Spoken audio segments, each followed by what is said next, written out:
এদিকে নওগাঁয় রমজান ঘিরে খেজুরের দাম বেড়েছে কেজি প্রতি ৩০ থেকে ৪০ টাকা। এছাড়া বেগুন ও শসা বিক্রি হচ্ছে দ্বিগুণ দামে। এ নিয়ে আরো জানাতে যুক্ত হচ্ছেন আমাদের সহকর্মী কামাল হোসেন। কামাল, বাজারে বেগুন ও শসার দাম এখন কেমন দেখছেন? এ নিয়ে ক্রেতা বিক্রেতাদের প্রতিক্রিয়া কেমন?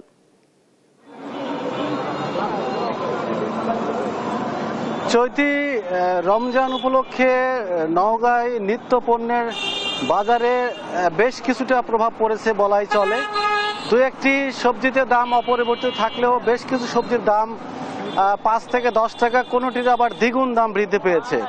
আমি দাঁড়িয়ে আছি নওগাঁর সদর উপজেলার খুচরা বাজারে।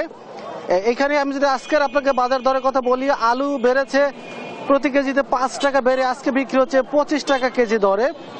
গাজরের দাম ১০ টাকা কমে আজকে বিক্রি হচ্ছে ২০ টাকা। কাঁচা মরিচের দাম বেড়েছে ১০ টাকা কেজিতে, আর বিক্রি হচ্ছে ৪০ টাকা কেজিতে। সিম বিক্রি হচ্ছে ২০ টাকা। বেগুনের দাম ডাবল হয়েছে, ২০ টাকা কেজি বিক্রি হতো সেই বেগুন সপ্তাহের ব্যবধানে আজকে বিক্রি হচ্ছে ৪০ টাকা কেজিতে।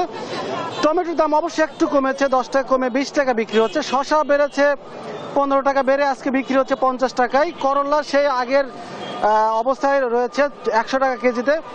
তবে ব্যাপক বেড়েছে খেজুরের দাম, প্রতি কেজি খেজুর বিক্রি হচ্ছে ৩০ থেকে ৪০ টাকা বেড়ে বিভিন্ন মানের খেজুর বিভিন্ন দামে বিক্রি হচ্ছে। তবে প্রত্যেকটি খেজুর কিছু কিছু খেজুর আবার ৫০ টাকাতেও বিক্রি হয়েছে, বেড়েছে। এছাড়া মুরগির দাম সোনালী এবং লেয়ার যদি আগের দামে বিক্রি হলেও দেশি মুরগির দাম বেড়েছে ১২০ থেকে ১৫০ টাকা। এছাড়া রোজার জন্য নিত্য প্রয়োজনীয় যে জিনিস ছোলা বুট, সেটার দাম মোটামুটি ১০ টাকা বেড়ে আজকে বিক্রি হচ্ছে ১১০ টাকা। মুড়ি বেড়েছে প্রায় ৫ থেকে ৭ টাকা, বিক্রি হচ্ছে ১০০ টাকা কেজিতে। সয়াবিন তেল বোতলের যেটা লিটারের সেটা একেবারে পাওয়া যাচ্ছে না, তবে খোলা সয়াবিন তেল বিক্রি হচ্ছে ১৯৫ টাকা প্রতি লিটার। সরিষা বিক্রি হচ্ছে ২০০ টাকা কেজিতে। মোটামুটি সব কিছু মিলে বলা চলে যে সবজিতে দাম ব্যাপক বেড়েছে।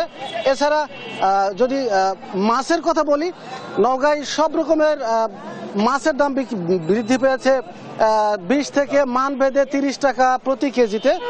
এছাড়া গরুর গোস্ত বিক্রি হচ্ছে নওগাঁয় আজকে হচ্ছে ৭২০ থেকে ৭৫০ টাকা কেজি দরে। এছাড়া খাসির গোস্ত বিক্রি হচ্ছে নওগাঁয় ১১০০ টাকা কেজি দরে। মোটামুটি সব কিছু মিলে চৈতি যদি বলা চলে যে নিত্য প্রয়োজনীয় বেশ কিছু পণ্য মোটামুটি স্থিতিশীল থাকলেও শাকসবজির দামের বেশ কিছু বৃদ্ধি পেয়েছে।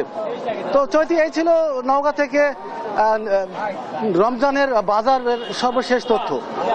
কামাল, ধন্যবাদ আপনাকে। নওগাঁ থেকে রমজানের বাজার দরের বিষয় জানাচ্ছিলেন আমাদের সহকর্মী কামাল হোসেন।